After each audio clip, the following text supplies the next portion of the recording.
Avant de vous laisser écouter votre épisode, nous souhaitions en profiter pour vous faire l'annonce de notre tout premier live sur Twitch. Il aura lieu le dimanche 19 mai à partir de 20h sur notre nouvelle chaîne dont l'adresse se trouve en description de cet épisode. Au programme, ça sera un live dont vous êtes le héros. On vous proposera de jouer ensemble le scénario Seul contre les flammes de la boîte de base dont Guillaume va vous parler aujourd'hui. Pour être sûr de ne pas louper cette soirée avec nous, nous vous invitons à visiter dès à présent la chaîne Twitch Les Échos d'Arkham et de cliquer sur le bouton suivre afin d'être tenu informé au moment du lancement du live et aussi de noter le rendez-vous sur votre agenda. On en profitera pour papoter un peu avec vous et puis répondre à vos questions si vous en avez. En attendant, je vous souhaite une très bonne écoute et rendez-vous en live le 19 mai prochain. Ftagen.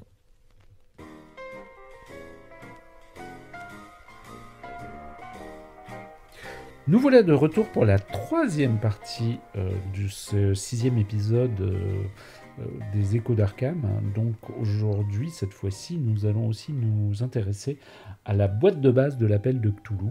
Boîte de base qui est sortie chez Edge en 2 versions. En 2021, c'était une boîte plus légère, format... comment tu disais déjà ? On a appelé ça la boîte Kellogg's. Voilà, ça s'ouvrait par le haut et puis qu'elle était en carton léger. Et puis en 2023, on a une boîte plus classique, en carton renforcé, beaucoup plus, plus agréable à utiliser. La boîte de base de l'appel de Cthulhu de Edge, ça se veut l'outil parfait pour se lancer dans l'aventure pour de nouveaux joueurs. C'est ce qu'on appelle couramment un starter kit, un résumé des règles destinées à l'initiation, et maintenant ça se fait de façon extrêmement courante sur beaucoup de jeux de rôle. Je ne sais pas si tu as déjà eu des starter kits entre les mains. Oui, complètement. Récemment, en plus, elle a été récompensée, celle-là, par une récompense de jeu, je ne sais plus laquelle, mais c'est la boîte d'initiation de l'anneau unique, par exemple. Mais il y en a d'autres, hein. Il y a eu la boîte des chroniques oubliées. Il y a même eu la boîte pour le jeu Tales from the Loop. Il y en a pas mal. En plus, c'est des boîtes, ça fait des beaux cadeaux de Noël pour offrir à vos adolescents, chers parents, qui nous écoutez. Je ne dirai jamais combien le jeu de rôle, ça peut être quelque chose d'enrichissant. C'est pas du tout démoniaque, au contraire. Amenez vos enfants au jeu de rôle et vous verrez que déjà ils vous en remercieront. Et puis, ils s'intéresseront à plein de choses. Pour l'appel de Cthulhu, ça peut être aussi bien l'histoire réelle, plutôt que l'histoire par événement, que, je sais pas, des choses aussi différentes que la biologie ou l'architecture. Avec l'appel de Cthulhu et les jeux de rôle en général, moi, ado, j'ai été amené à m'intéresser et à faire des recherches sur beaucoup de choses. Alors, le jeu de rôle est une activité enrichissante. Puis en plus, je sais plus combien elle coûte cette boîte-là. En tout cas, je crois la boîte la moins chère d'initiation au jeu de rôle que j'ai trouvée, c'était celle une des dernières de Donjons et Dragons. Elle coûtait 20 €. Oui, voilà. C'était vraiment des boîtes intéressantes. Moi aussi, je l'ai eu. Alors, celle de l'appel de Cthulhu est à 39 €, je crois. Moi, je l'ai payé un peu moins cher parce que j'avais la réduction liée à mon magasin. Voilà. Gros cœur avec des tentacules, bulle de jeu. Mais effectivement, c'est des prix intéressants par rapport aux suites de gamme. Alors, on va vous donner quelques conseils pour s'accaparer cette boîte. Et qu'est-ce qu'on va découvrir en l'ouvrant. Qu'est-ce qu'un maître de jeu, un gardien des arcanes dans l'appel de Cthulhu, doit savoir et apprendre avec cette boîte. En gros, le gardien des arcanes, tu interviens si tu n'es pas d'accord, il a pour moi 3 rôles. Il doit savoir maîtriser les règles, c'est le rôle d'arbitre, décrire l'environnement, c'est le rôle de conteur, et interpréter les personnages non joueurs, c'est le rôle d'acteur. On va voir comment, pour chacun de ces tâches, la boîte peut nous aider. Ça te convient ? Ouais, c'est un très bon résumé, très bonne description. Alors, nous allons ouvrir notre boîte. Je sais pas, Et qu'est-ce qu'on découvre en premier? Qu'est-ce qui nous saute aux yeux? C'est cette magnifique boîte de dés. Hein, vous l'entendez chanter? En plus, il y en a beaucoup. Il y a plein de formes bizarres. À quoi ça peut bien servir tout ça? Mais qu'est-ce que c'est donc? Alors, je vais l'ouvrir. Et alors... Oh, je vois. D'abord, elle est jolie. Bon, c'est écrit tout en anglais. Hein. Par contre, ça, la boîte n'a pas été traduite. Elle a été amenée directement. Elle s'appelle la Starter Investigators Die Set. Et dedans, en plus des dés, nous avons un fort jolie petite bourse à dés toute noire, dans un velours noir, avec un étrange symbole par-dessus. Et oui, vous le reconnaissez? Oui, je le reconnais, c'est le grand ancien, le fameux Cthulhu. Voilà, avec sa barbe en tentacule. Alors dedans, on a des dés En gros, la plupart des dés sont blancs. Et ils sont jolis sans être exceptionnels, très lisibles. Et on a deux dés supplémentaires qui sont des dés de dizaines, des dés à 10 faces de dizaines. Alors, on va tout de suite revenir sur les différents dés, parce que ça pourra vous être utile. On commence par le plus petit, une jolie petite pyramide. Alors, elle est vraiment minuscule, hein, toute petite. C'est un dé à 4 faces. Donc, en haut de la pointe, vous avez le chiffre qui est indiqué. Alors, les dés à 4 faces, ils ont évolué dans le temps, puisque des fois, on lisait le chiffre qu'ils indiquaient en bas, des fois, on le lisait en haut, selon la période. Derrière, on a un dé classique, le plus connu des dés, le dé à 6 faces. Bon, la particularité des D6... Oui, alors là, il y a deux écoles, hein, soyons clairs. Il y a la façon d'appeler les dés chez les rôlistes, c'est très important parce que c'est quand même leur outil de travail. Donc, je connais des rôlistes, j'essaie de les pourchasser, qui disent non pas un D4 ou un D6 ou un D8 ou un D12, mais un D de 4, un D de 6, un D de 8. À chaque fois, ça me fait dresser les cheveux, mais voilà. Soit votre D à 6 faces, vous allez dire un D6, soit vous allez dire un D de 6. Pour moi, c'est un D6 tout simplement.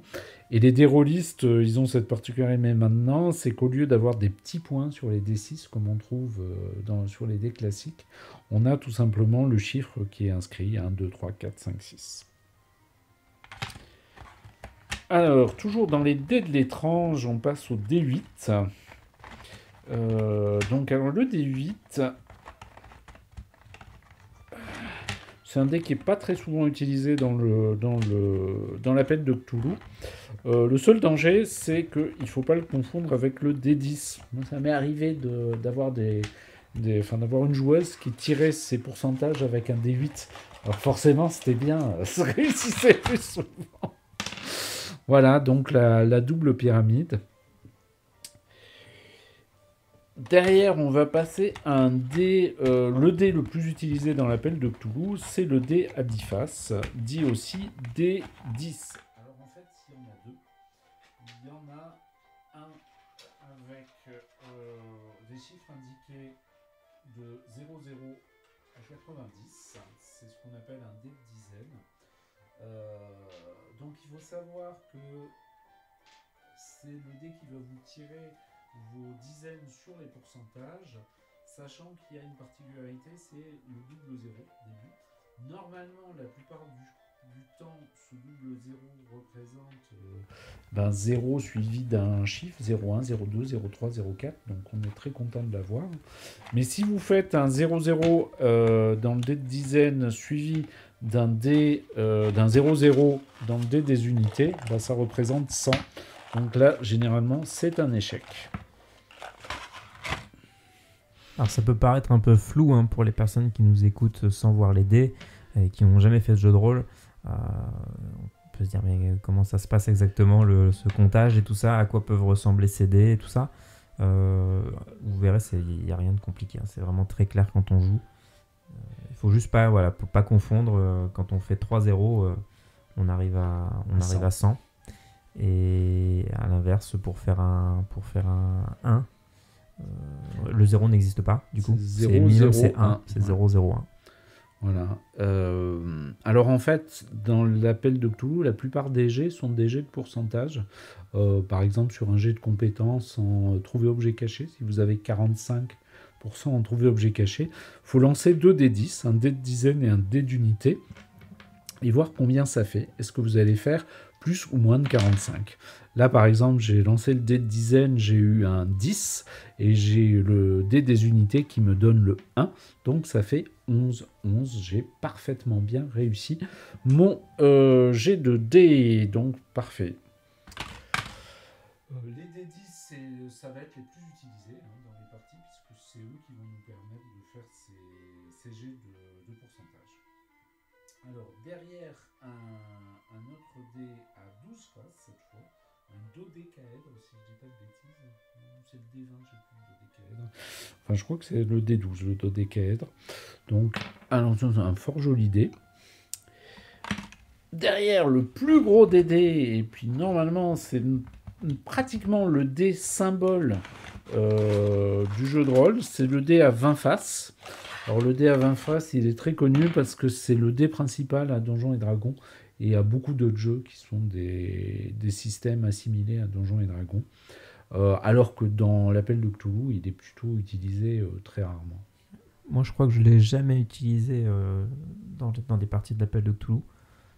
J'aime bien, c'est vrai qu'il est assez symbolique et très représentatif du loisir du jeu de rôle. Donc c'est vrai que c'est toujours un petit peu une frustration de ne pas le lancer pendant les parties. Oui, sachant qu'en fait, c'est mauvais signe quand tu veux lancer un D20 à l'appel de Cthulhu, parce que généralement, quand on lance pas des dés de pourcentage à l'appel de Cthulhu, c'est que soit on lance des dés de dégâts, soit on lance des dés de perte de santé mentale. Quelqu'un qui vous fait perdre, enfin quelque chose qui vous fait perdre un D20 de santé mentale, on est mal, hein, souvent. Et puis si tu as une arme qui fait un D20 de dégâts, c'est vraiment une très très grosse arme. Enfin, on a 2 dés de dizaines supplémentaires, donc 2 dés à 10 faces supplémentaires. On sort du blanc avec des inscriptions en noir pour avoir un dé rouge et un dé vert. Donc ces dés de dizaines supplémentaires, ils vont servir pour la règle des dés bonus et des dés malus, qui est une spécificité de la 7e édition, si je dis pas de bêtises, et qui, pour les bonus, ça veut dire que vous êtes dans des circonstances facilitantes. Vous êtes sur un jet de dés de pourcentage où vous avez des facilités, donc vous allez tirer un dé bonus ou 2 dés bonus, et vous allez prendre la dizaine la plus basse pour savoir si vous avez réussi ou pas. Les dés malus, c'est l'inverse. Vous faites un jet de dés alors que vous êtes dans une situation plus difficile. Et à ce moment-là, on prend les plus grosses dizaines. Donc, dans mon cas de trouver objet caché de tout à l'heure, je vais sortir mon dé de dizaine blanc. Et j'aurais dû vraiment les laisser dans la bourse à dés parce que là, je suis obligé de les sortir à chaque fois. Voilà, mon dé de dizaine blanc, donc j'ai le dé de dizaine blanc, le dé d'unité qui sont blancs. Mettons que j'ai 2 dés bonus. Je vais tirer mes 3 dés de dizaine et mon dé d'unité. Alors, j'ai mon dé blanc qui est à 40, enfin mon dé d'unité est à 2, mon dé blanc est à 40, mon dé vert à 10 et mon dé rouge à 60. Donc, si je suis avec des dés bonus, je vais prendre le dé vert suivi du 2, ça va faire 12, donc mon action est réussie. Si je suis avec des dés malus, je vais prendre le plus mauvais des 3 dés, donc c'est le 60, 62, mon action est loupée.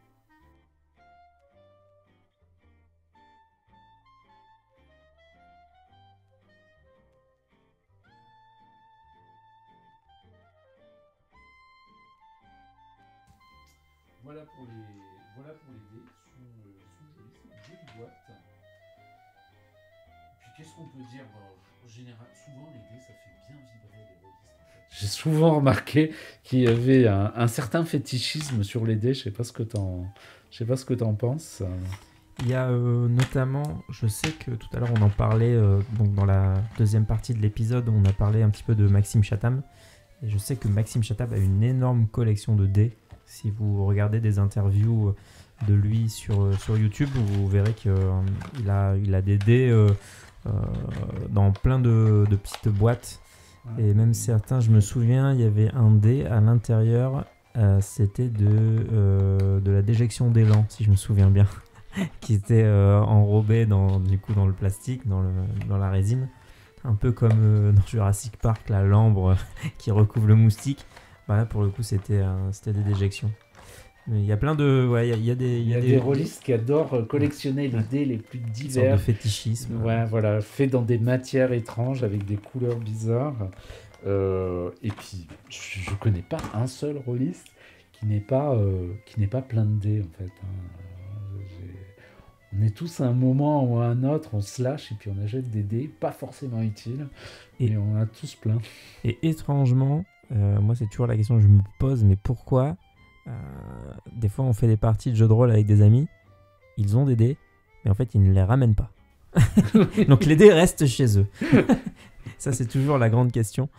Mais effectivement, c'est vrai que les rôlistes ont souvent beaucoup de dés, tout simplement parce que quand il faut initier des gens, il faut que chacun ait son set de 7 dés. Et du coup, il faut pas mal de dés pour distribuer. Alors, moi, j'ai initié mes filles au jeu de rôle et un de mes premiers cadeaux, ça a été un set de dés, quoi. Donc à la maison, elles ont chacune leur set de dés. Comme malheureusement elle ne joue pas autant que je voudrais qu'elle joue, il est souvent à l'abandon et je suis obligé de l'utiliser pour ça. Avec les sets 2D, il y a souvent les bourses à dés, comme on a vu, et puis il y a aussi les pistes de dés. Parce que les dés qui volent de partout, des fois c'est un peu pénible. Donc là, on n'a pas de piste de dés, mais en fait, c'est je ne vais pas dire des petites boîtes, mais c'est des pots qui sont clipsables pour pouvoir lancer les dés sans qu'elles sortent de la table. Donc, puis c'est joli, il y en a spécial appel de Cthulhu. Ou alors vous avez une table de jeu spéciale qui est creusée, qui fait que quand vous lancez les dés, ils ne peuvent pas tomber vu qu'ils sont dans un creux. Oui, je vois de quoi tu parles. Le matériel, c'est curieux parce que les rôlistes, le jeu de rôle, c'est un jeu, on pourrait dire, de pur esprit, de discussion. Le matériel, le support matériel, il y a souvent un fétichisme de la part des rôlistes dessus, que ce soit les dés ou les figurines. Mais sur l'appel de Cthulhu, le matériel, l'aspect matériel sur lequel on focalise souvent, et on va le retrouver dans la boîte de base, ce sont les aides de jeu. Alors, les aides de jeu à l'appel de Cthulhu, c'est un peu à l'appel de Cthulhu, à l'appel de Cthulhu, ce que les trésors et les objets magiques sont à Donjons et Dragons. C'est un peu... ça marque notre réussite dans l'enquête, ça marque notre avancée dans l'enquête, et on est souvent très excité à la découverte de nos aides de jeu. Et cette boîte, vous verrez, il y a des jolies aides de jeu dedans. Si je me souviens bien, on a une personne qui avait laissé un commentaire pour nous proposer de faire un épisode spécial sur les aides de jeu. Donc je pense que ça pourrait être une bonne idée. Sympa, effectivement. D'ailleurs, il y a des grands spécialistes des aides de jeu et comment faire des super belles aides de jeu. Alors, on va ouvrir la boîte. La boîte, elle s'utilise dans l'ordre des livrets. On a 4 livrets et un dossier. Donc on va sortir de la boîte le livre 1 qui s'appelle « Seul contre les flammes ». C'est un livret qui va être utilisé par le maître de jeu. C'est sa première approche avec le jeu quand il est tout seul. Et elle est destinée à expliquer au MJ tout seul comment utiliser la boîte et comment se déroule une partie de jeu de rôle. Donc ça commence par 2 pages pour expliquer ce qu'est le jeu de rôle. On a des explications à peu près similaires à celles qu'il y a dans le livre du gardien, notamment le fameux petit le fameux petit encadré sur un exemple de partie qui raconte l'histoire de cette personne qui accueille des amis chez lui. Donc quelque chose de très concret sur comment organiser une partie de jeu de rôle. Ça reprend globalement les explications du manuel avec la notion d'interprétation, la coopération, l'importance du fait que les joueurs coopèrent sans qu'il n'y ait ni de gagnant ni de perdant. Et donc, comme je le disais, l'exemple matériel de la partie où on va voir une personne qui va réunir quelques amis chez lui et comment il organise matériellement leur partie. Il y a ensuite une petite explication, un peu celle que je vous ai donnée sur l'usage des dés, notamment comment utiliser les dés de pourcentage. Alors ça paraît tout bête, mais en fait, moi plus d'une fois, j'ai vu des nouveaux joueurs un peu perdus par ça. Donc prenez le temps de le faire. Surtout qu'il y a cette petite complexité de l'utilisation des dés malus et des dés bonus. Et puis même, il y a la lecture des dés qui sera expliquée un petit peu plus loin sur les difficultés majeures, c'est-à-dire les dés où il faut réussir moins de la moitié de notre pourcentage de compétences ou d'attributs, ou les réussites extrêmes où il faut réussir un cinquième de la compétence. Donc ça vaut le coup de prendre quelques minutes pour l'expliquer. Et ensuite, on rentre dans le gros du livret, c'est-à-dire l'aventure, parce que Seul contre les flammes, c'est un scénario d'initiation en solo, ce qu'on appelait précédemment un livre dont vous êtes le héros. Vous pouvez vous y lancer sans connaître les règles du tout. Parce que c'est aussi un livret pour apprendre les règles. Il y a plusieurs livres un peu comme ça pour l'appel de Cthulhu. Notamment un des premiers, je me souviens, tu me l'avais prêté, c'était Seul face au Wendigo. Je pense qu'on aura un épisode forcément où on parlera de ce genre d'aventure solo. Mais récemment, il y en a d'autres qui sont sorties. Elles n'ont pas été traduites, je pense, encore en français.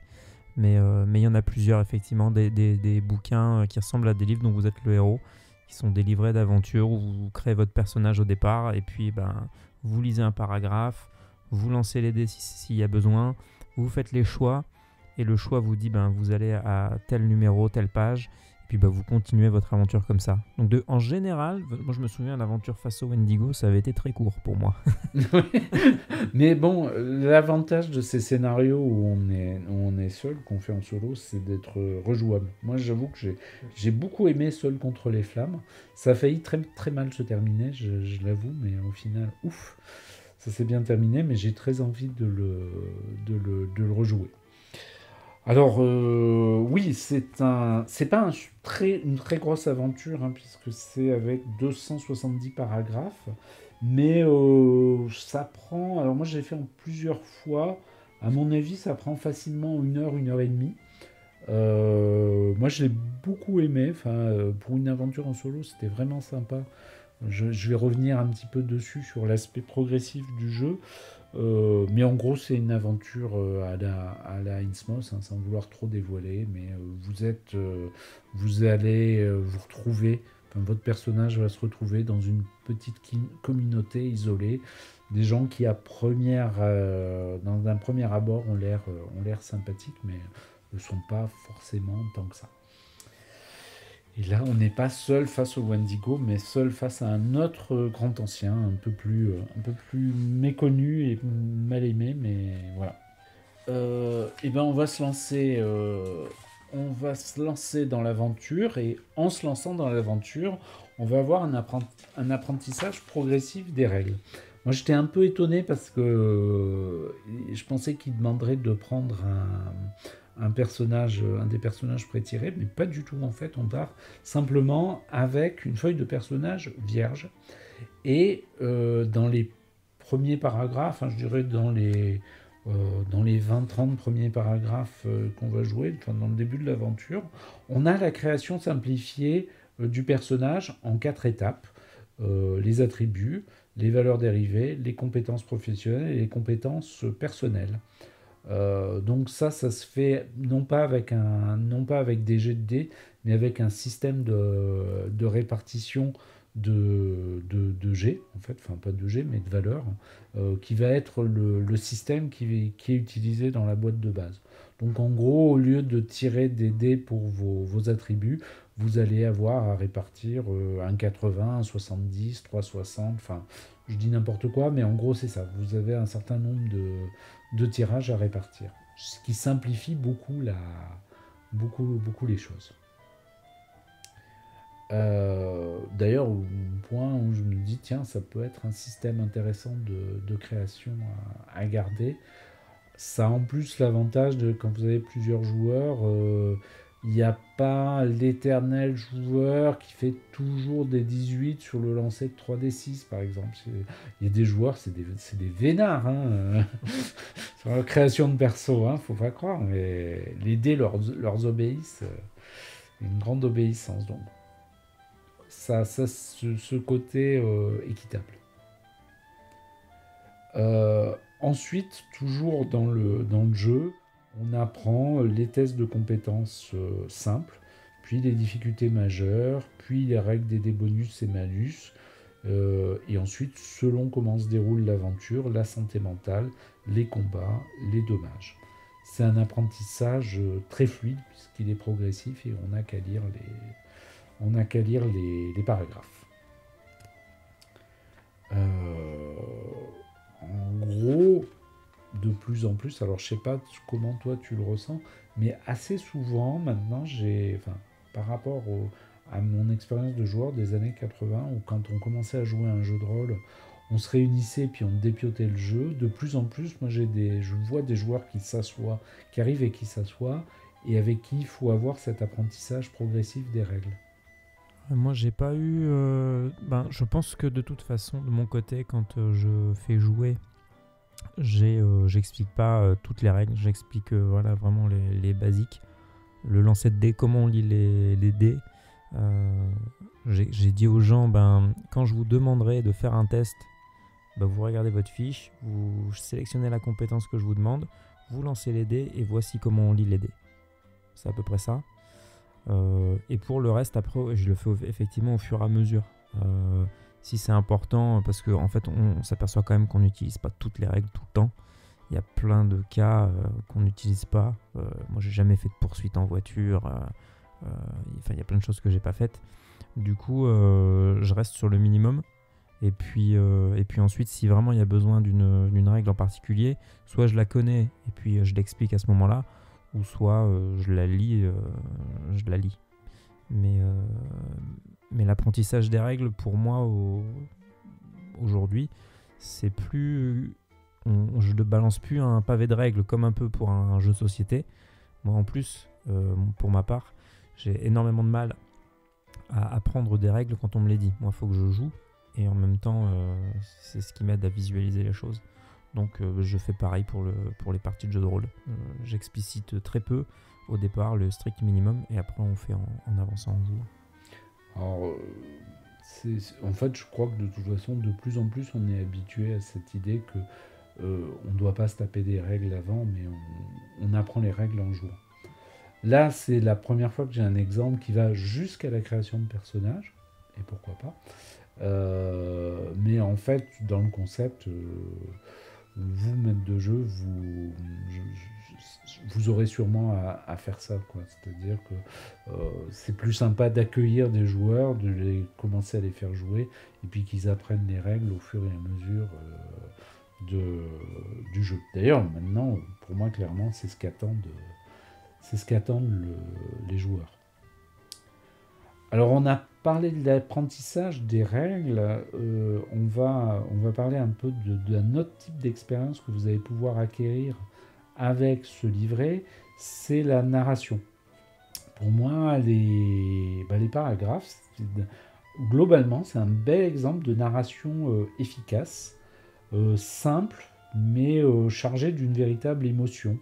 On a une alternance de descriptions claires, parfois poétiques, et d'illustrations efficaces. Par exemple, il y a un plan, un moment de la localité où se déroule l'action, qui s'appelle Amberhead. Euh, et, euh, et en même temps, on a un peu plus loin une description de la ville, mais vraiment en quelques mots, on vous dit, voilà, il y a tel quartier, tel quartier, tel quartier. Et je me suis dit, effectivement, c'est un bon exemple, puisque on a à la fois la description et le dessin. Et en tant que maître de jeu, ça peut vous enrichir. C'est-à-dire que on a des exemples sur comment décrire, simplement par la lecture, en étant clair et efficace.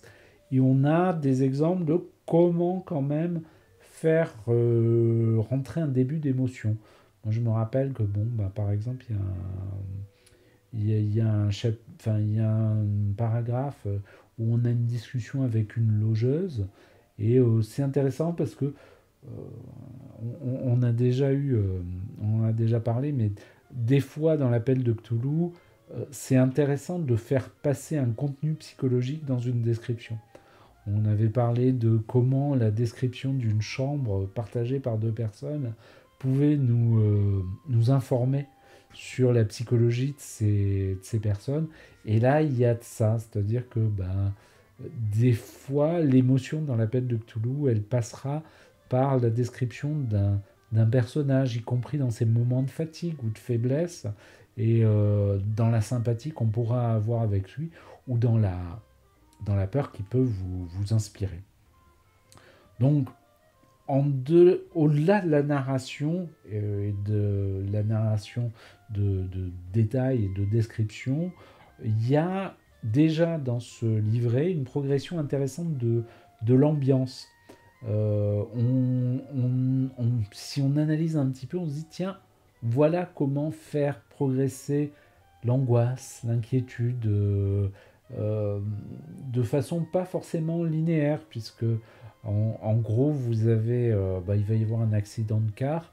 Donc, vous pouvez vous mettre dans la peau de ce personnage qui a un car en panne et qui peut plus avancer alors qu'il devrait. Et puis, tout de suite derrière, on se rend compte que oui, mais finalement, dans ce village, il va pouvoir être accueilli, les gens sont plutôt sympathiques, il ou elle va rencontrer une logeuse sympathique, et il va y avoir un dialogue intéressant avec ce personnage. Donc, on a une progression qui est comme ça, un petit peu en montagne russe, et c'est vraiment des bons exemples sur comment faire progresser une ambiance aussi dans un jeu de rôle. Même si la fin on peut la considérer comme un peu venant d'un coup, un peu violente. Et c'est ce genre de progression qu'on va avoir dans un film d'horreur. Des moments de stress et de détente qui s'entrecroisent, mais une montée vers un paroxysme final. Et enfin, je dirais que déjà ce livret, vous avez le début de conseils pour l'interprétation. Ça peut ça peut paraître curieux pour un livre dont vous êtes le héros, mais on a un embryon de roleplay dans certains dialogues. Il y a certains dialogues, des beaux dialogues qui se font avec des personnages et des passages sur l'état psychologique du héros. Et ça, c'est aussi un type de choses qu'on peut faire dans l'appel de Cthulhu que je conseille, de dire le matin, tu te réveilles, tu te retrouves devant ton miroir et tu te sens un peu fatigué ou déprimé à cause de la mauvaise nuit ou de ce qui t'est arrivé. Il y a des fois le rôle du MJ peut aller jusqu'à suggérer des états psychologiques aux joueurs. Et d'ailleurs, si vous ne les suggérez pas, vous pouvez aussi non pas les proposer, mais les questionner. Il n'y a pas longtemps, j'entendais un podcast sur les MJ, et il disait, mais au lieu de qu'est-ce que vous faites, et il y a des fois, on peut dire aux joueurs, comment vous sentez-vous. Et je me dis, hein, c'est vrai que ce pas des choses que j'utilise forcément, mais c'est intéressant. Mais il y a des fois, pousser le personnage à un peu d'introspection, ça peut être intéressant. Et trouver ça déjà dans un simple livret dont vous êtes le héros, j'ai trouvé ça, je trouvais que c'était une bonne idée.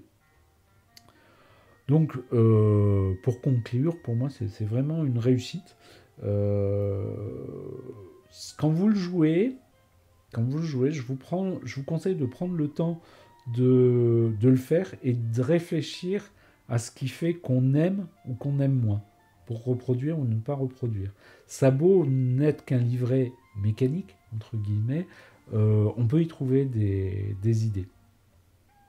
Tout comme la simple lecture d'un scénario, on peut trouver des idées sur la façon de le narrer.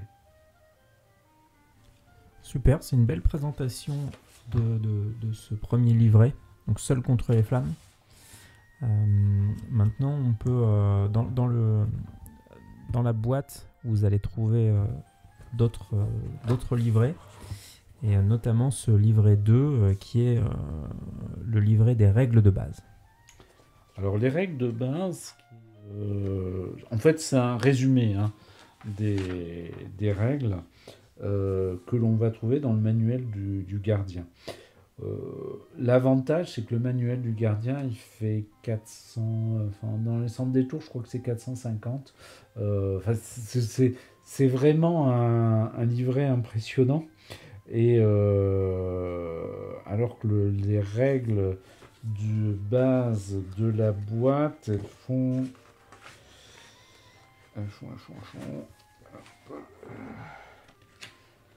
22 pages. Après, il faut noter aussi que dans le manuel, dans les manuels que vous allez acheter, les gros manuels, vous avez tout un côté de l'or, de l'or, de ce qui va être contexte historique.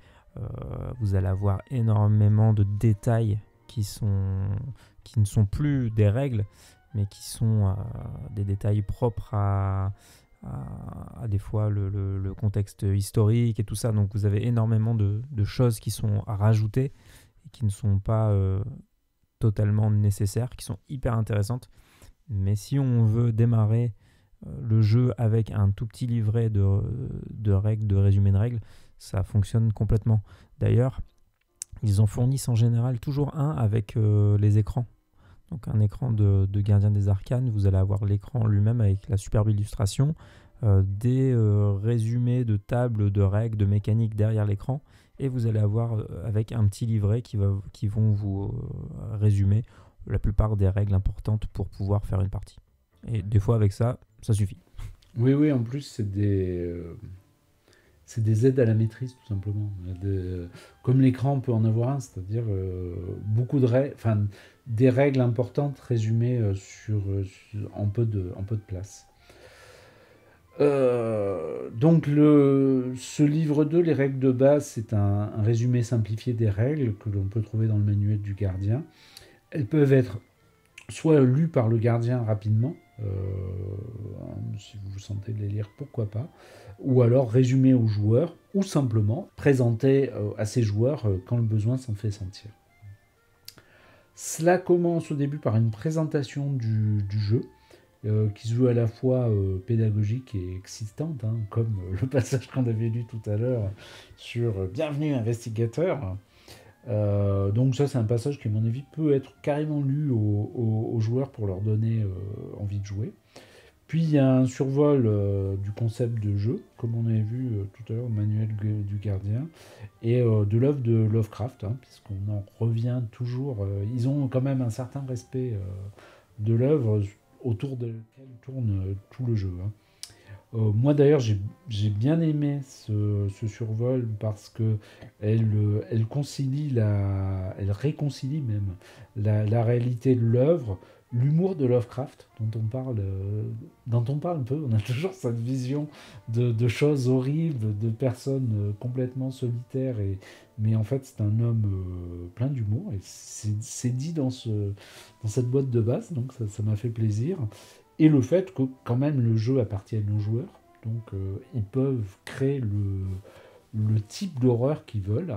Après tout, on peut très bien jouer à l'appel de Cthulhu en étant admirateur des œuvres de Stephen King et en faisant des aventures qui sont plutôt à la Stephen King qu'un Howard Phillips Lovecraft.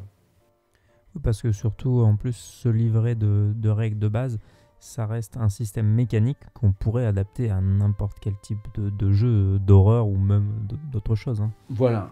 Alors, spécifiquement, on va parler d'horreur parce qu'il y a le système de santé mentale et l'idée que les personnages peuvent sombrer dans la folie. Donc c'est ça qui est un peu intéressant dans l'appel de Cthulhu. Mais d'ailleurs, on y reviendra dans les prochains podcasts. On peut tout à fait jouer à l'appel de Cthulhu en dehors du mythe de Cthulhu.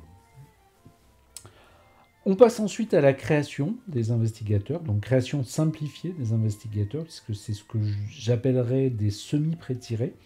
Pas de jet de dés, mais une répartition de tirages identiques pour tous entre les caracs, hein, comme on a vu dans Seul contre les flammes. Les valeurs dérivées, c'est sans changement.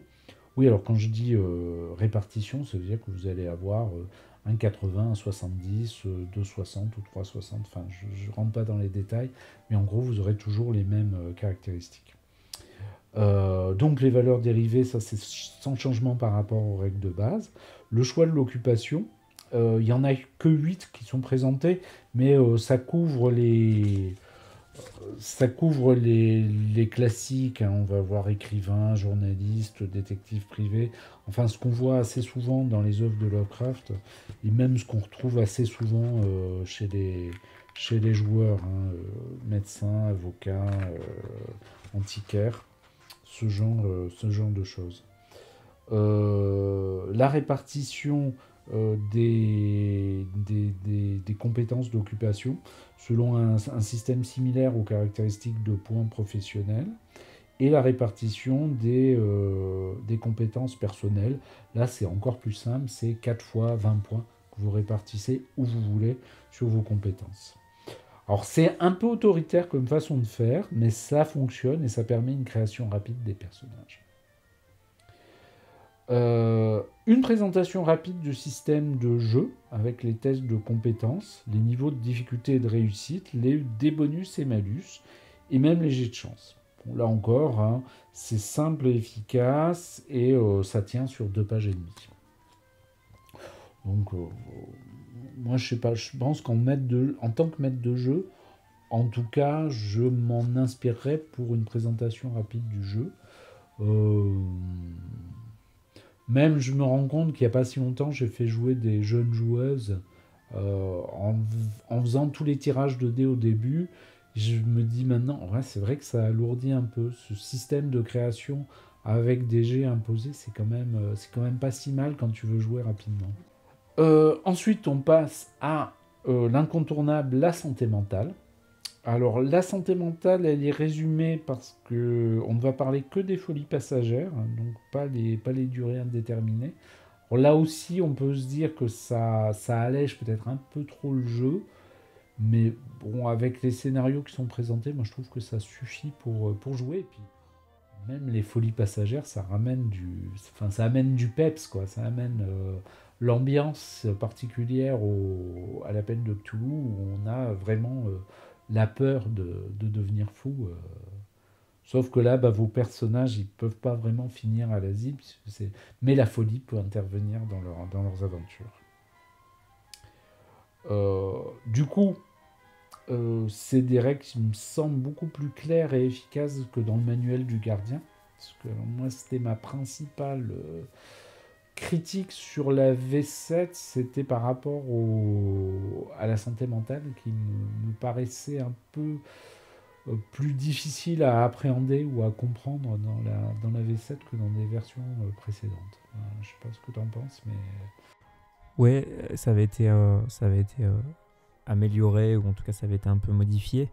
Ça m'a pas, moi personnellement, ça m'a pas trop choqué. Tu parles surtout de la partie folie à durée indéterminée. Ouais, ça, si tu perds autant de points en autant de temps, ça peut te faire une folie permanente.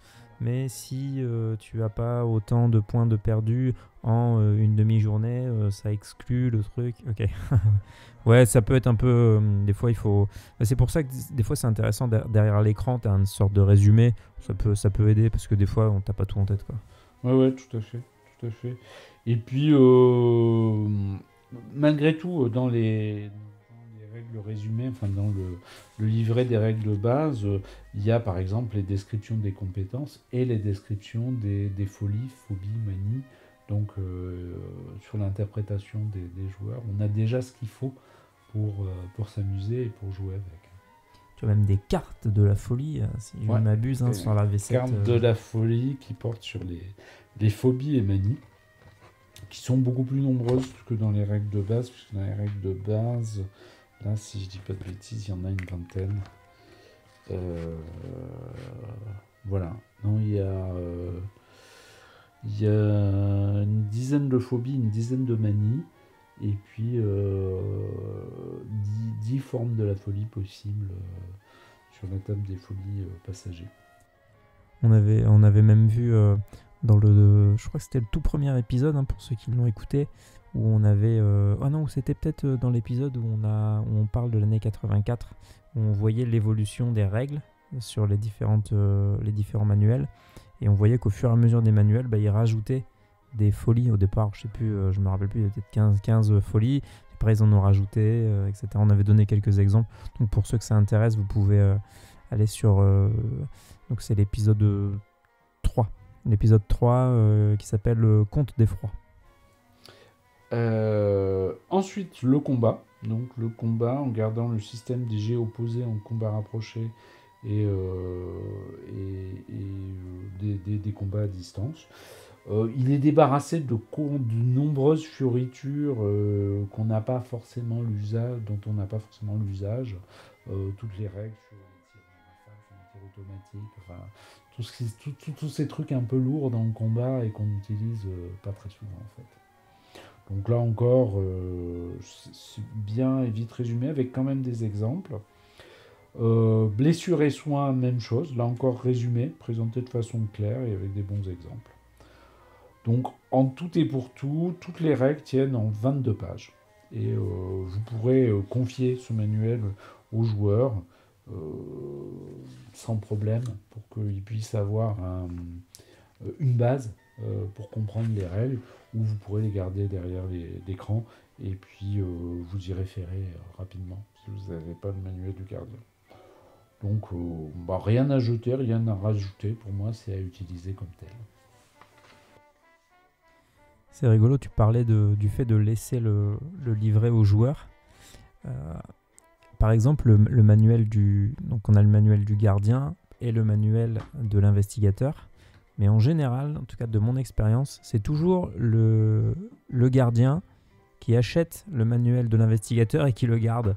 Et je me suis posé la question, est-ce que dans ton expérience, tu as eu des joueurs qui étaient assez intéressés et qui n'étaient pas maîtres de jeu, mais qui étaient assez intéressés pour acheter un manuel de l'investigateur et le lire, pour lire les règles? Moi, je l'ai eu en tant que joueur. Et je l'ai eu surtout parce que je voulais l'avoir en tant que joueur, c'est-à-dire pour la création des personnages développés. Sur ceux dans le manuel de l'investigateur, enfin celui que j'avais acheté, il y avait peu de règles.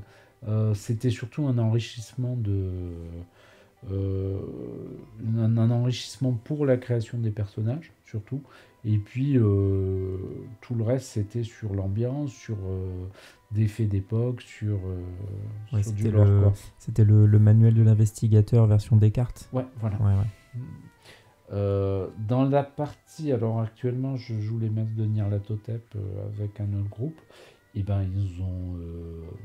il y a 2 des joueurs qui ont le manuel de l'investigateur. Est-ce que ce sont des maîtres de jeu aussi? Je crois pas. Je crois pas.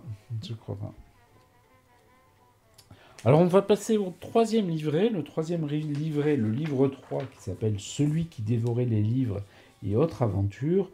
C'est un livret de scénario pour aborder progressivement la maîtrise. Donc à jouer impérativement dans l'ordre.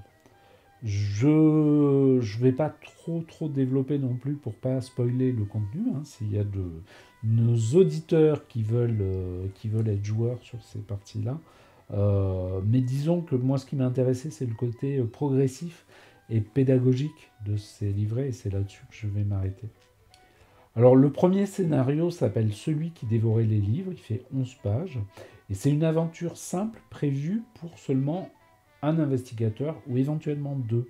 Donc c'est pour que le MJ puisse s'habituer progressivement et jouer avec un seul joueur. Ça se joue en une seule session de jeu, hein. Même une session courte, puisque je crois qu'il prévoit 1h30 à 2h. Globalement, le MJ est tenu par la main, les conseils sont nombreux, les pistes pouvant être suivies et les actions à faire sont prévues pour toujours pouvoir remettre ses joueurs sur le droit chemin. Des débutants apprécieront, ils pourront être guidés dans leur première qu'est-ce que vous faites, puisque en gros à chaque fois on dit là vous pouvez faire ça, ça, ça ou ça. Donc ils peuvent être pratiquement pris comme un livre dont vous êtes le héros. C'est pas obligé parce que les pistes sont guidées, mais je donne un exemple. Vous pouvez aller faire des recherches à la bibliothèque. C'est pas sûr qu'un joueur qui n'a jamais joué à l'appel de Cthulhu pense forcément à aller faire des recherches en bibliothèque si on lui en a pas parlé ou si on lui en a pas proposé. Donc pourquoi pas dire déjà orienter un petit peu ces joueurs débutants comme ça.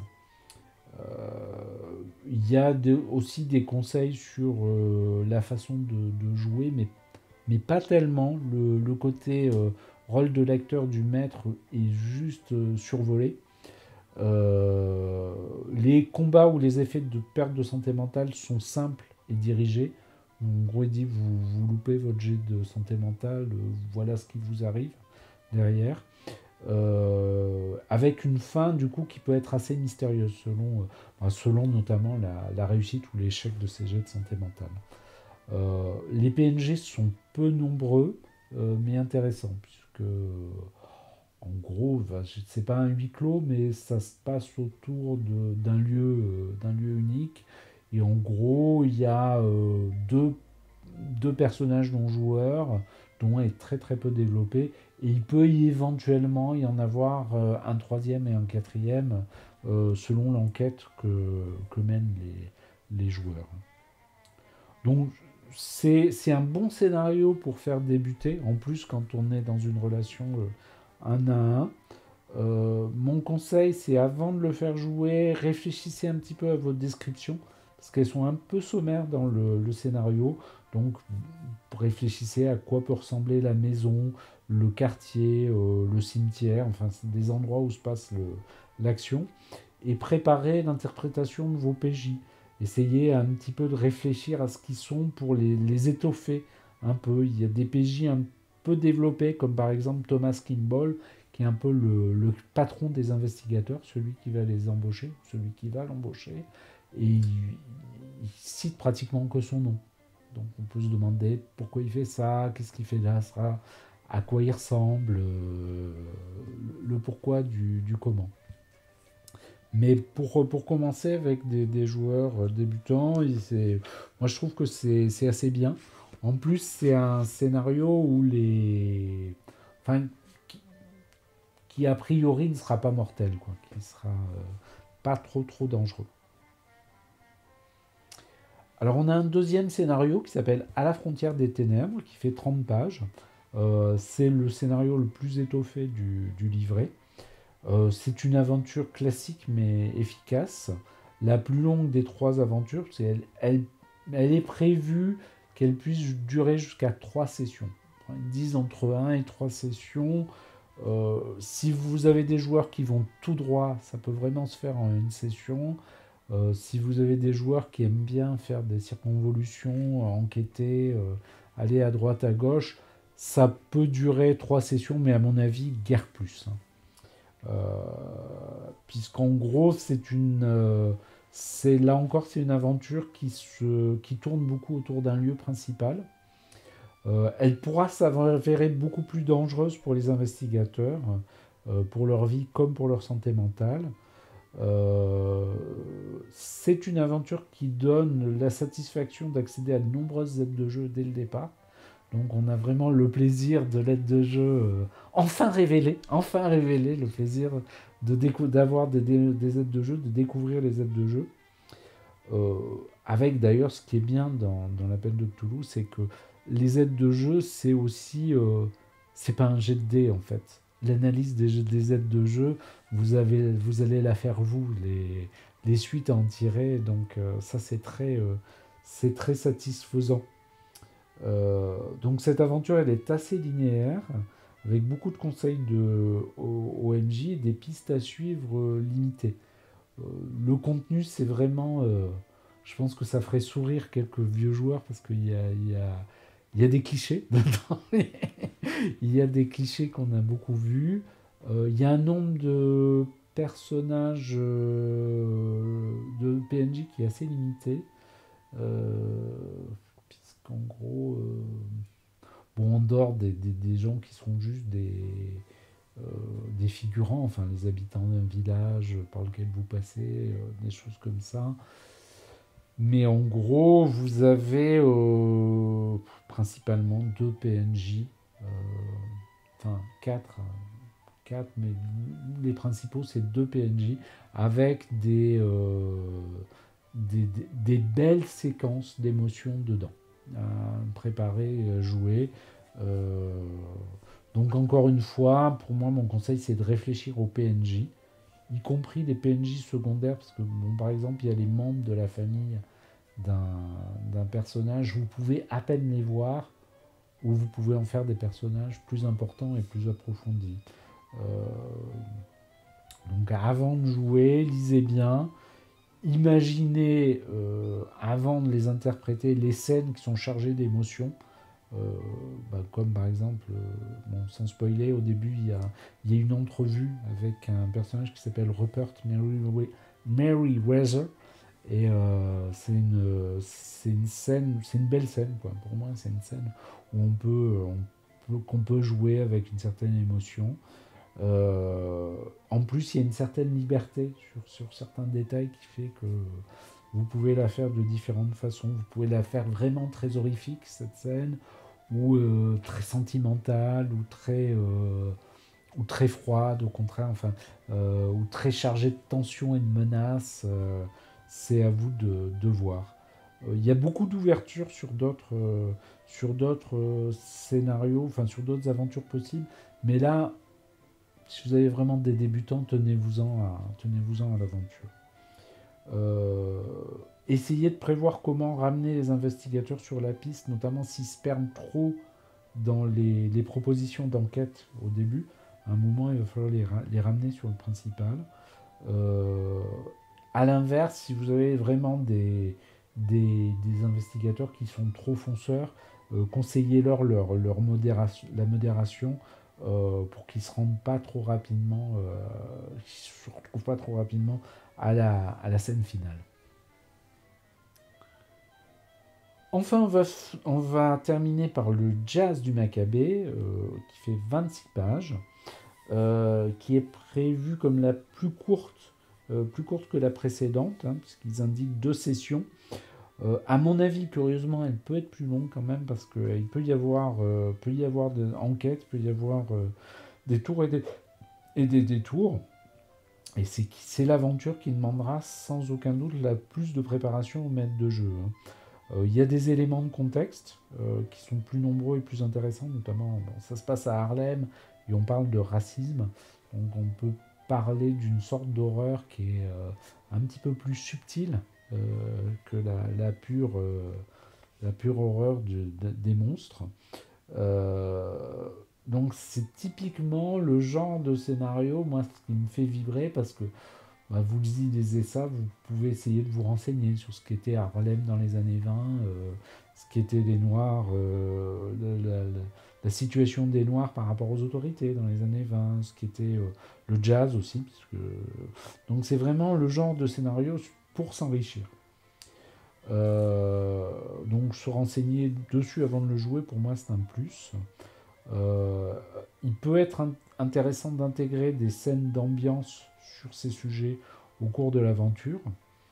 C'est un scénario nettement moins linéaire, qui prévoit moins de conseils. Vous êtes un petit peu plus lâché, d'où l'intérêt de le préparer. Donc là encore, le conseil, c'est de penser aux PJ et aux scènes, parce qu'il y a des scènes qui sont quand même toutes écrites, mais il y en a d'autres qui ne le sont pas forcément, aux motivations. Vous allez devoir interpréter plus de personnages, y compris de simples passants. Éviter les caricatures, hein, éviter les accents, les choses comme ça, parce que si vous les maîtrisez pas, ça peut être ridicule ou ça peut être mal considéré par vos joueurs, hein, tout simplement. C'est un scénario où on peut prévoir de la musique d'ambiance, du jazz par exemple, mais pas que. Donc là, c'est vraiment un plus. C'est le genre de scénario où vous mettez de la musique, c'est vraiment un plus. Donc vous pouvez réfléchir dessus.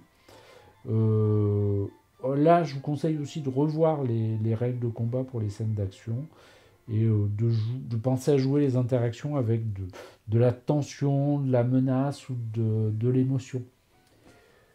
Comment dire, ayez de l'empathie pour vos PNJ, tout simplement. Voilà, donc là, on est vraiment dans un pas à pas progressif de scénario qui peuvent vous amener à vous améliorer avec 3 types de scénarios différents. Je trouve ça intéressant qu'ils aient... tout à l'heure, tu le disais, hein, c'était très progressif.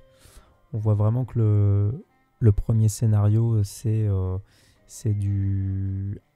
un joueur avec le MJ. On va être sur quelque chose qui est assez léger, assez rapide. Ensuite, après, on passe à quelque chose qui va être beaucoup plus conséquent. On va voir, tu parlais on va commencer à faire beaucoup plus d'interprétation, en tout cas essayer de voir cet aspect-là. Et puis le dernier, où on va avoir aussi l'aspect historique qui vient s'additionner en plus. Je trouve que c'est vraiment intéressant cette façon. Alors, est-ce que c'était... Alors, je présume que c'était voulu, hein, mais c'est vraiment intéressant d'avoir amené ça comme ça. C'est une belle découverte. J'avais pas encore... j'avais bien entendu parler de la boîte et puis certainement vu une vidéo, mais c'est vrai qu'en s'y penchant un peu plus, je trouve que c'est vraiment pas mal pour les nouveaux joueurs.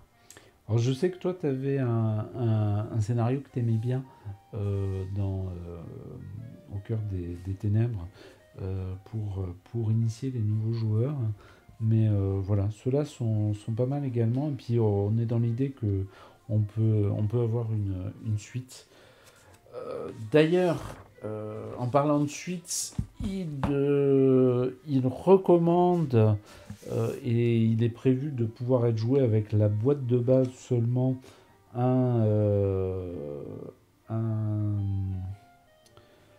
une série de... Enfin, il y a un recueil de scénarios qui est particulièrement fait pour les nouveaux joueurs. Je crois que c'est aux portes des ténèbres, tout simplement. Il y a les deux aux portes. Il y a aux portes des ténèbres et aux portes de l'horreur, qui sont des compilations de scénarios plutôt pour les nouveaux joueurs. Et je crois qu'aux portes des ténèbres, il est indiqué qu'il peut être joué avec seulement la boîte de base. Donc je pense que c'est une suite logique qui est proposée. Et dans le deuxième livre, dans le livret de base, à la fin, ils disent qu'est-ce qu'il vous faut si vous voulez continuer l'aventure. Et ils commencent par aux portes des ténèbres, puis ensuite le manuel du gardien, le manuel de l'investigateur et l'écran du gardien. Et je crois que sur le site Edge, ça fait partie ce qu'ils appellent les basiques, pour commencer à jouer. Alors on passe au livret 4. Le livret 4, il y a une belle illustration, avec, je sais pas si c'est un loup-garou ou une goule. Je crois que c'est un loup-garou à minima. Ouais, ça ressemble un petit peu au professeur Lupin dans Harry Potter. C'est vrai, après sa transformation, il avait ce côté un peu loup efflanqué. Ouais. Avec un investigateur dans un bois avec un cimetière avec une sépulture avec un loup au-dessus là. En contre-plongée. Je sais pas d'ailleurs qui a fait cette illustration, parce que maintenant on n'a plus les signatures, mais elle est bien sympa. Mais bon, le livret 4, il reprend les aides de jeu, les indices. Du coup, c'est un petit peu, à mon avis, inutile, puisque ces aides de jeu sont déjà dans le dossier final. Ça fait un peu double emploi. Mais bon, si vous aimez bien avoir les aides de jeu en livret pour faire des photocopies et que vous préférez ne fournir que des photocopies à vos joueurs, c'est pas mal de l'avoir. Bon, c'est moins utile. Et on va finir par le dossier. Alors, dans le dossier, on a 5 feuilles de personnages vierges années 1920. Enfin, déjà, dans le dossier lui-même, il y a une petite explication sur comment utiliser le livret. Donc, 5 feuilles en beau papier épais années 1920. Et 5 personnages pré-tirés. Ouais, c'est les feuilles classiques. Alors, 5 feuilles de personnages pré-tirés qui ont été faites a priori avec les règles du livret de base, donc avec la répartition sur les attributs et les compétences des points selon ces règles. Des petites illustrations. 3 personnages féminins et 2 personnages masculins.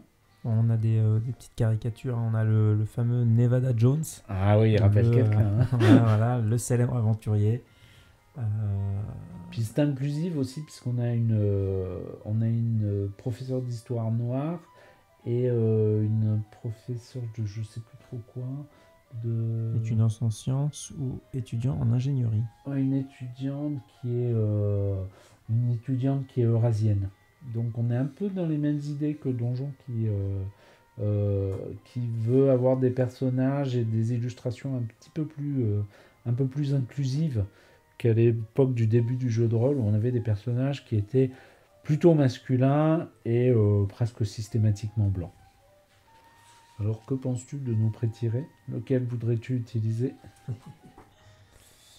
Peut-être Wentworth Avebury, le professeur en langue, 58 ans, résident à Arkham. Une sorte de... Voilà, avec son monocle là, il m'inspire bien, lui, un peu plus vieux que les autres. Alors c'était ces personnages qu'on avait au Clogon dans la croisière du Pharaon Noir. C'était les mêmes. Moi j'avais joué Keiko Kane, l'étudiante en sciences, je pense eurasienne ou de naissance japonaise. Et puis enfin, on a les aides de jeu. Là encore, hein, c'est de la belle aide de jeu. C'est dommage en fait. Hein. Ce que j'ai un peu regretté, c'est qu'il y ait 2 aides de jeu sur les mêmes feuilles. Donc soit ça vous oblige à les découper, soit ça vous oblige à les photocopier. Mais c'est de l'aide de jeu sur du beau papier, c'est sympa. Une photo un peu d'époque. Bon, je sais pas si c'est une vraie photo d'époque, mais en tout cas, ça ressemble à de la photo d'époque. Ça peut être une petite astuce aussi. Ce genre de vieilles photos comme ça, des années presque, des fois, on va en retrouver les premières photos. Des fois, ça date de l'époque victorienne. On en retrouve facilement dans des... Le jour, j'en ai vu plein chez Emmaüs. Ça coûte rien. Tu peux récupérer plein de photos de personnes. Après, bon, faut être à l'aise avec le fait de jouer avec des photos de personnes qui ont vraiment existé. Et un beau plan en... Je sais pas quelle taille c'est, mais un beau plan qui se déplie d'Harlem. Donc la partie nord de... C'est Long Island, de l'île de New York. Donc en Sympa. partie. C'est en A2, ouais, format A2. Donc du joli matériel et vraiment le bonheur d'avoir des belles aides de jeu qui fait qu'on apprécie de jouer à la Pète de Cthulhu. Alors oui, là aussi, hein, il y a un débat sur les aides de jeu, comment les donner à ces joueurs, parce que ces salopios, ils sont toujours en train de les abîmer. Est-ce qu'il faut faire des photocopies et leur donner, ou est-ce qu'on leur fait confiance et on leur confie? Je sais pas quelle est ta politique là-dessus. Moi, j'ai moins de problèmes avec les aides de jeu. En général, c'est plus les feuilles de perso. Par exemple, si j'ai des pré-tirés que je réutilise, souvent, elles sont annotées à la fin. Et donc, je suis un peu embêté pour les réutiliser. Il faut que je les refasse à chaque fois. Mais j'avais commencé, je crois, à plastifier.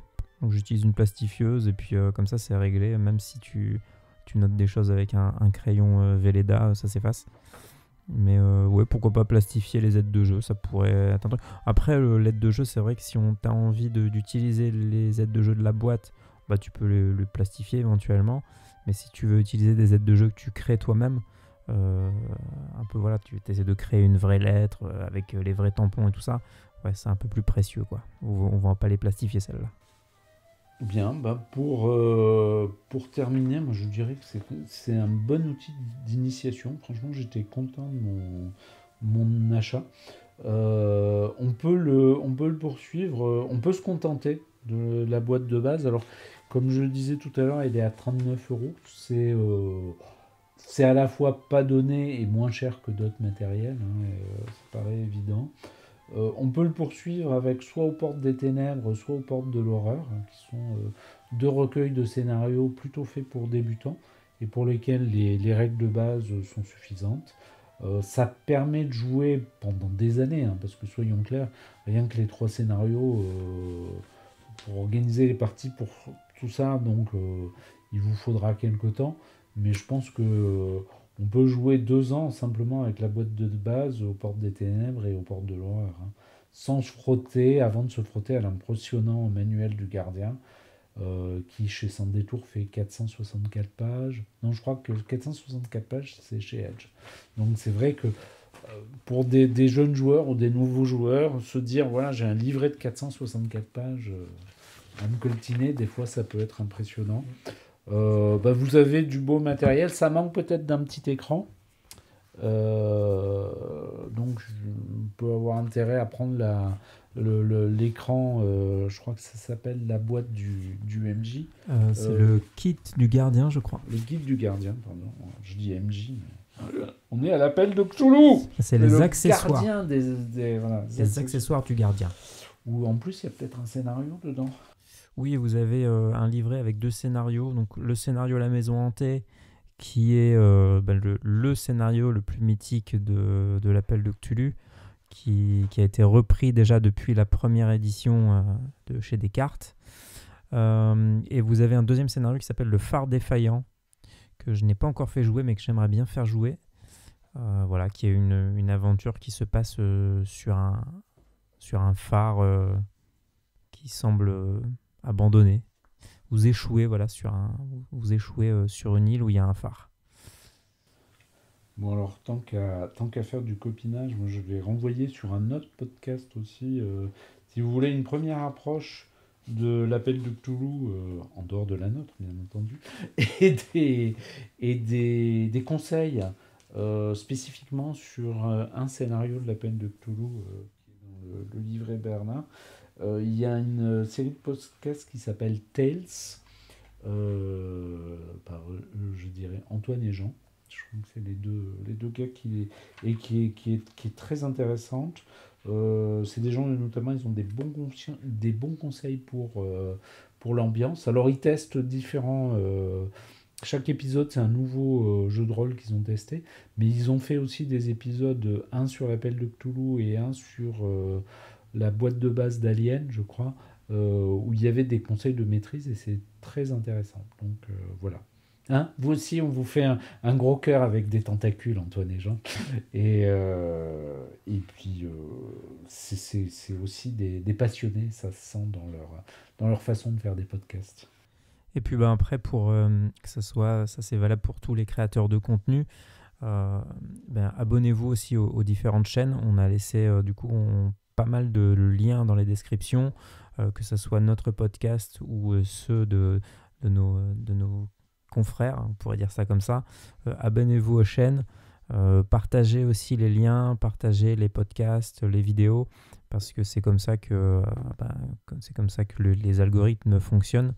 On a besoin de ça pour pouvoir faire à la fois découvrir notre passion à d'autres personnes qui ou sont déjà intéressées des rôlistes, ou des personnes qui, comme vous aujourd'hui, peut-être découvrez pour la première fois ce qu'est le jeu de rôle. Voilà, l'idée c'est de pouvoir en parler un maximum autour de nous pour attirer de plus en plus de participants. Et puis on a aussi notre newsletter, on en parle régulièrement, mais on envoie aussi pas mal de contenu gratuit via la newsletter, on en fait une par mois, dans laquelle on amène, là par exemple ce mois-ci, on a envoyé des fichiers PDF avec les cartes d'Arkham. On envoie aussi de temps en temps d'autres, on peut envoyer des scénarios. On avait envoyé aussi un catalogue avec plein d'objets des années 20, un catalogue d'époque. Bref, on envoie pas mal de ce qu'on peut appeler des aides de jeu ou des contenus gratuits. Et puis nous, ça nous permet aussi de voir combien de personnes sont intéressées par notre contenu. Donc vous pouvez vous inscrire à la newsletter directement sur le site Ocha qui héberge le podcast.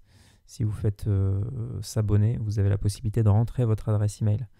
Et puis voilà, on envoie aussi nos news. Récemment, on avait été voir la projection pour le documentaire Le Monde de Lovecraft. Donc on en parle aussi dedans.